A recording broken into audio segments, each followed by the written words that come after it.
కడప జిల్లా వ్యాప్తంగా ఈరోజు ఎక్కువ శాతం డిస్కషన్ నడుస్తోంది వైఎస్ వివేకానంద రెడ్డి యొక్క హత్య గురించి. ముఖ్యంగా పులివెందల ప్రాంత ప్రజలు రానున్న ఎన్నికల్లో ఈ అంశం చాలా సీరియస్గా తీసుకునే పరిస్థితి కనిపిస్తోంది.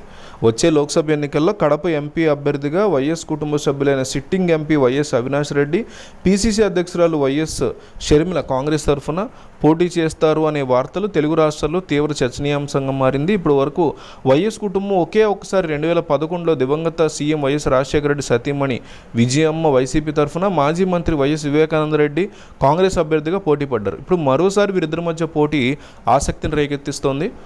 వైఎస్ వివేక హత్య తర్వాత నెలకొన్న పరిస్థితుల్ని గత ఎన్నికల్లో రాజకీయంగా వాడుకున్న వైసీపీ కడప జిల్లాను క్లీన్ స్వీప్ చేసింది. కానీ ఆ తర్వాత సీన్ మారిపోయింది. వివేక కుమార్తె సునీత తన అన్న సీఎం జగన్ మీద పోరుకి సిద్ధమయ్యారు. పోరు ఇంకా నడుస్తూ ఉంది. వివేక హత్య మీద సిబిఐ విచారణ కోరుతూ హైకోర్టు వరకు వెళ్ళి ఆమె సాధించుకున్నారు. అయితే సిబిఐ దర్యాప్తు కూడా నత్తనడకను సాగడానికి జగనే కారణమని పలు విమర్శలు గుప్పిస్తున్న సునీత ఇప్పుడు అన్న మీద విభేదిస్తున్న సోదరి వైఎస్ షర్మిల వీళ్ళిద్దరూ కూడా ఒకటయ్యారు. దీంతో కడప జిల్లాలో రాజకీయం ఆసక్తికరంగా మారింది. ఇప్పటికే వైఎస్ సునీతారెడ్డి, వైఎస్ షర్మిల ఉమ్మడిగా వివేక వర్ధంతి సభ కూడా నిర్వహించారు. 5 ఏళ్ల వర్ధంతి సభ. ఇందులో వైసీపీకి తిరిగి ఓటు వేయొద్దని ప్రజలకు ఆమె పిలుపునిచ్చారు. ఇప్పుడు కాంగ్రెస్ కడప ఎంపీ అభ్యర్థిగా వైఎస్ షర్మిల బరిలోకి దిగబోతున్నారు అనే మాట వినిపిస్తోంది. దీని మీద కుటుంబంలో అంతర్మోదన నడుస్తోంది. కుటుంబ సభ్యులే పోటీకి దిగితే కడప జిల్లాలో వైఎస్ కుటుంబం ప్రతిష్ట ఏం కావాలి అనే దాని మీద చర్చించుకుంటున్నారు. ఇంకా పెద్ద అవడానికి ఏముంది, ఆల్రెడీ పోయిందని ఇంకొంతమంది ఎద్దేవా చేస్తున్నారు. ఈ నేపథ్యంలో వైఎస్ షర్మిల 2 రోజుల్లో ఇడుపులపాయకి వెళ్లి కుటుంబ సభ్యులతో ఈ విషయాన్ని చర్చించబోతున్నారు. వివేక హత్య తర్వాత పరిస్థితులు, అన్న జగన్తో తన విభేదాలకు కారణం, ఇలాంటి అంశాలను వివరించి కుటుంబ సభ్యుల్ని తన పోటీకి షర్మిల ఒప్పిస్తారు.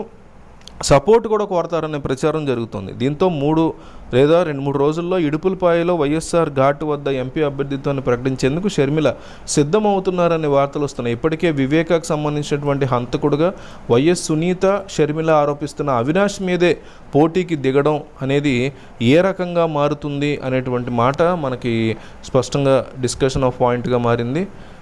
రీసెంట్గా జరిగినటువంటి పరిస్థితులు మీరు ఒకసారి చూస్తే వివేక కుమార్తె సునీత మాట్లాడిన మాటలు ఎట్లా ఉన్నాయంటే, మీకోసం నిరంతరం పనిచేసేటువంటి వివేకాన్ని మీరు మర్చిపోయారా? అన్నం పెట్టిన చేతిని నరకడం దారుణం కాదా? రాజకీయం అంటే ప్రజల కోసం అని పనిచేసిన వివేకాన్ని చూసాం. ప్రజాశ్రేయస్ అనే మాట అర్థం తెలియని రాక్షసులను చూస్తున్నాం. తండ్రి పోయిన బాధలో తలదిల్లుతున్న కుమార్తె ఒకవైపు, చంపించిన వాళ్ళు, వాళ్ళని కాపాడుతున్న వాళ్ళు మరోవైపు. ప్రజలారా మీరు ఎటువైపు అంటూ ఆమె ప్రశ్నించారు. అట్లాగే షర్మిల ఏమన్నారంటే, జగన్ అన్న అద్దం ముందు నిల్చొని మిమ్మల్ని మీరు ప్రశ్నించుకోండి, మీ మనస్సాక్షి ఏం చెప్తుందో వినండి. వైఎస్ రాజశేఖర రెడ్డి తన తోబుట్టువుల కోసం ఏం చేశారో మీకు తెలీదా? మీరేం చేస్తున్నారు?